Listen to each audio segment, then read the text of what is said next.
একটি মডেল হিসেবে পরিণত করতে পারি। আপনাদের গত জুলাই আগস্টের আন্দোলনে, ছাত্র জনতার আন্দোলনে যে সকল শহীদরা নিহত তাদের আত্মার মাগফিরাত কামনা করছে। বিশেষ করে সদ্য বিদায়ী তিনি আল্লাহর মেহমান হিসেবে আমাদের আমাদের খেদমত করতেন, আল্লাহর মেহমান এসেছে আমাদের সাবেক এমপি নাজিমুদ্দিন সাহেবকে তার আত্মার মাগফিরাত কামনা করছে। আমাদের জিয়া ভাই ছিলেন এই রামগঞ্জের উপকার, তার জন্য দোয়া প্রার্থনা করছি। প্রিয় সাথীরা, রামগঞ্জে আমরা আজকে ইফতার মাহফিল একত্র হয়েছি, খুব ভালো লাগছে। সকলে সুশৃঙ্খল মানুষ বসে আছেন এবং যারা ইফতার দেওয়ার চেষ্টা করছেন তাদের কাছে অনুরোধ থাকবে কথা কম বলি, কাজে মনোযোগ দেয়। আজকে যেভাবে আমাদের সবাই বসে আছি ইফতারের জন্য এত সুশৃঙ্খলভাবে, আসলে একটি একটি উদাহরণ হয়ে থাকবে। প্রিয় নেতৃবৃন্দ, আপনাদের কাছে আমার একটা উদাহরণ আহ্বান, জুলাই আগস্টের ছাত্র জনতার আন্দোলনে যারা নিহত হয়েছে তারা দিয়েছে নতুন বাংলাদেশ, নতুন সূর্য, নতুন প্রত্যয়, নতুন বাংলাদেশ, গণতান্ত্রিক বাংলাদেশ। সেই বাংলাদেশ গঠনের লক্ষ্যে আমরা প্রাথমিক পর্যায়ে গিয়েছি।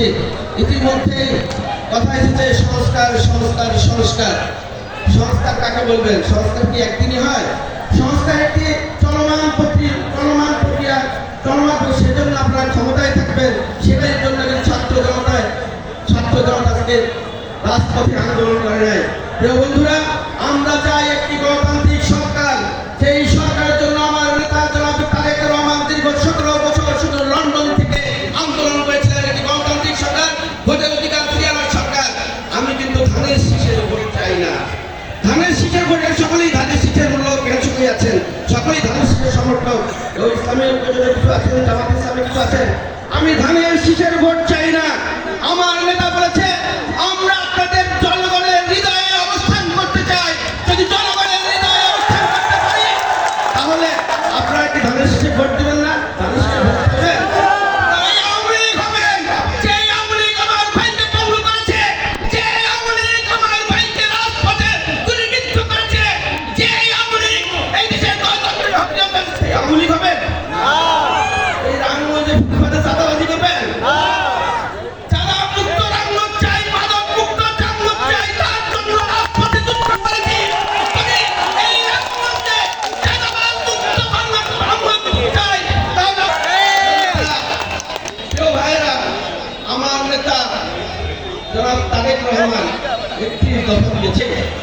অ্যাপ্রিশিয়েট করেছেন, সাংবাদিক ভাইরাও অ্যাপ্রিশিয়েট করেছে।